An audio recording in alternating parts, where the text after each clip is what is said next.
Bonjour à tous, nous poursuivons aujourd'hui avec la troisième Mishnah du sixième Pérek.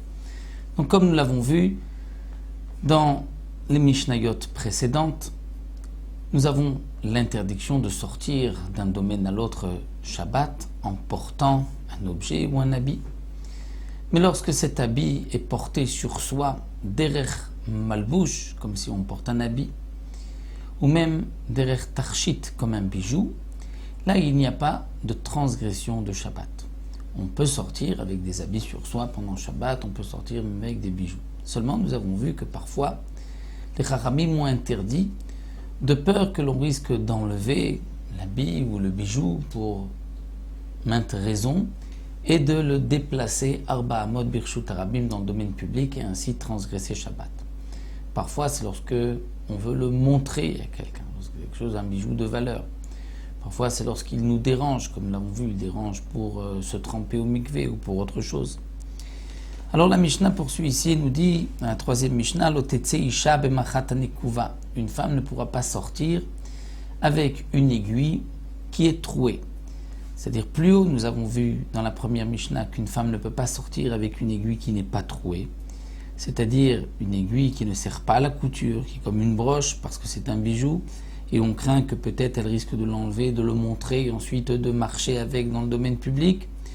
Donc la Mishnah avait dit qu'elle ne pourrait pas sortir avec une telle aiguille, mais que si elle sort, elle ne transgresse pas une interdiction de la Torah. Elle n'a pas besoin d'apporter un korban khatat, puisque ce n'est qu'une gzera midera banan, de peur qu'elle va le porter. Tant qu'elle ne le porte pas, il n'y a pas de transgression minatora. Là, dans cette Mishnah, nous allons voir que si l'aiguille est trouée, donc elle sert à la couture, à ce moment-là, si elle sort avec, pas seulement si elle est sortie avec l'aiguille dans la main, mais même si elle a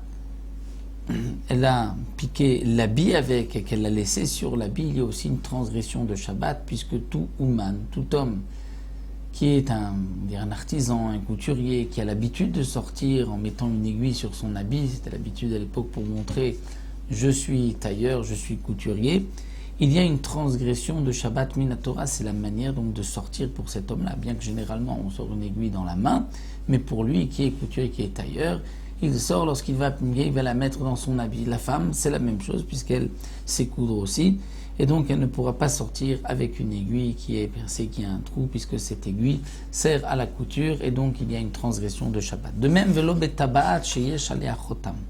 Elle ne pourra pas sortir avec une bague lorsque cette bague a un sceau.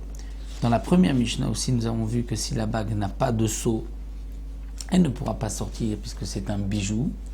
Donc c'est une bague, un bijou, et elle risque de le montrer et ensuite de marcher dans le domaine public. Ici, nous voyons que s'il y a un sceau, donc ça sert pour mettre à signer, pour mettre un cachet sur les lettres, là, ce n'est plus un bijou, donc il y a une transgression de Shabbat, même si elle le laisse sur son doigt, puisque c'est, comme nous l'avons vu aussi dans la première Mishnah, l'habitude de sortir avec une telle bague pour un homme, pas pour une femme. Pour un homme, c'est peut-être comme...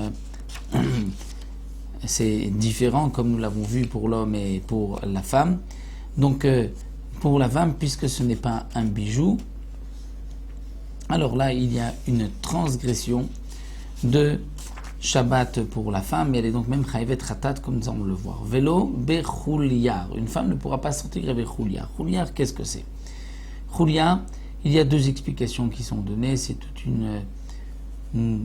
un anneau qui était posé autour de la tête et qui est un poids, puisque ce n'était pas l'habitude de toutes les femmes de sortir avec, ou bien c'était un bijou qui servait à attraper les vêtements, une partie d'un vêtement. Donc là aussi, ce n'est pas l'habitude de toutes, donc là c'est une transgression de Shabbat, même si c'est sur l'habit. De même, vélo bekovelet.